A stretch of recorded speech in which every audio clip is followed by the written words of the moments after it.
तुम्ही पाहत आहात MCN न्यूज मराठी। जळगाव जामोद तालुक्यात येणाऱ्या सुनगाव येथील श्री महादेव मढी संस्थान येथे आदिशक्ती महिला भजनी मंडळ व श्री संत गजानन महाराज सांप्रदायिक भजन मंडळ यांच्या वतीने महाशिवरात्रीनिमित्त संगीतमय श्री शिव महापुराण कथेचे आयोजन करण्यात आले आहे।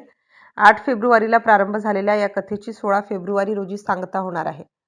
हरिभक्त परायण अश्विन महाराज कवरे यांच्या वाणीतून आयोजित या सप्ताहाच्या शुभारंभाप्रसंगी 8 फेब्रुवारी रोजी श्री संत गजानन महाराज प्रगट दिन दिंडी सोहळा संपन्न झाला। तर या सप्ताहामध्ये दररोज विविध प्रवचनकारांच्या कीर्तनाचे सुद्धा आयोजन करण्यात आले आहे।